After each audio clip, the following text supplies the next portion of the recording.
to do that overnight tonight. Want to show you the time frame when you can expect the winds, the impacts from Tropical Storm Gordon to impact our area. And generally south of Hattiesburg, all of this will happen before 2 a.m.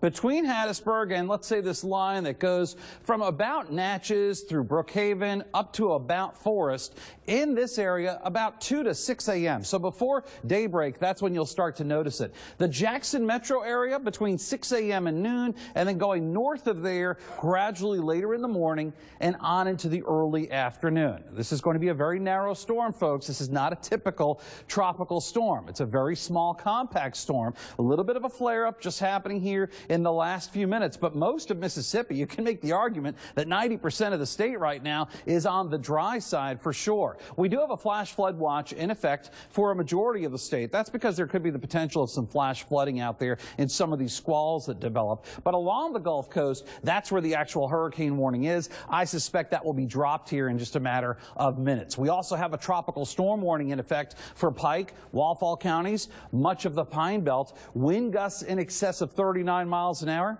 That's a possibility and a likelihood here as we get into the morning time hours with this storm starting to weaken. A live look at First Alert Doppler shows you just a little activity out there. The actual center of the tropical storm is just here over extreme southeastern Jackson County. This is Pascagoula, that's Moss Point, and again, this is in the unincorporated portion of the county. It's very swampy and marshy here. Not really many homes right along this border, but this will continue working its way northwestward across Jackson County and eventually impacting the rest of southeastern Mississippi over the next couple of hours. Alpha Insurance Cam showing you partly cloudy skies right now over the city of Jackson. Temperatures are on the warm side still out there. In fact, we're going to be in the 70s here over the next few hours. Temperatures will continue to drop through the mid-70s, but all in all with the breeze, it feels rather comfortable despite the fact we have something uncomfortable in our very state. This is dry air showing up on water vapor imagery. That's been part of the problem for Gordon. Not our problem, though. It's worked for us. It just worked against Gordon, so that's why the storm was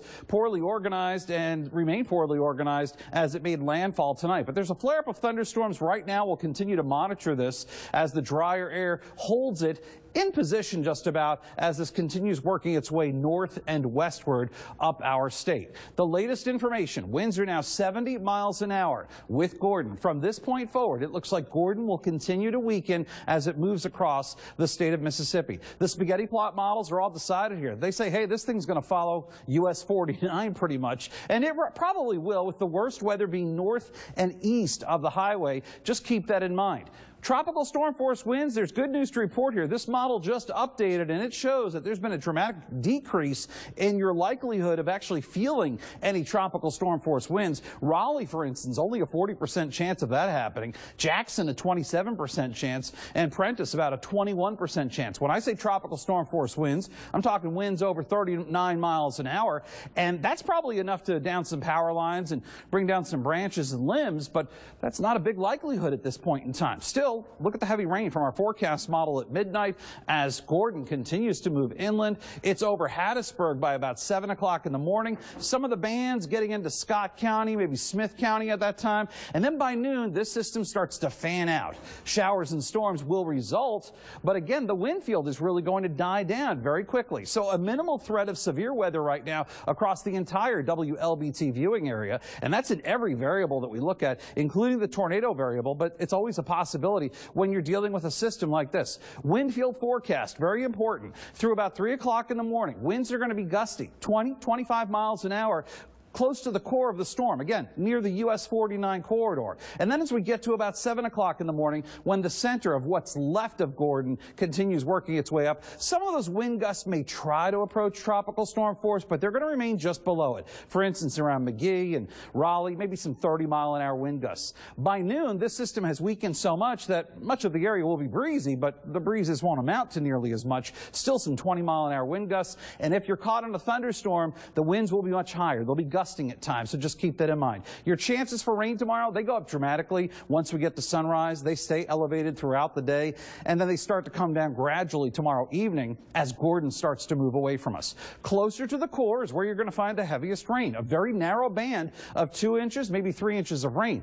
Everywhere else, look at this. Some places will report hardly any rain from Gordon and say, hey, when's this thing ever going to show up? So download our free First Alert weather app. This is a very narrow storm, but if you're close to the center of it, this could impact your weather greatly. Make sure you check the batteries before you go to bed tonight. And of course, stay charged up when it comes to your phones, your iPads, whatever you use to get weather information, because it's really important. Our free First Alert weather app, it's always there for you. If you lose power, don't worry. We're going to be broadcasting our newscast to you right through the app. In fact, we start tomorrow morning at 4:30, and all night long tonight, we are going to be providing you updates at the top of the hour. So make sure you check us out for that. Your forecast for the morning looks like this. Temperatures will be in the mid-70s. Decent chances for showers, especially, again, close to the center of this storm. I have to keep saying that because this is a very narrow, small storm. So if you're away from the center, you're probably not going to feel much of an impact of the weather. Throughout the day, though, tomorrow, a good chance for showers and storms, not just in the morning, but into the afternoon. But once the afternoon sets in, look at this, rain chances go away, but temperatures never get really warm. We'll be in the 80s tomorrow, but that's it. Today we were 91 degrees. That's not going to happen tomorrow. Here's how Biloxi looked this evening at sunset with the clouds looming offshore from Tropical Storm Gordon. An alert day in effect for tomorrow. Disruptive travel. It's going to be a problem. If you're headed down 49, anywhere in the eastern half, really the central portion of Mississippi, you're going to run into some rough weather. So a weather alert day is in effect for tomorrow. Please keep that in mind. We're going to be giving you special coverage, again, beginning at 4:30 in the morning right here on WLBT.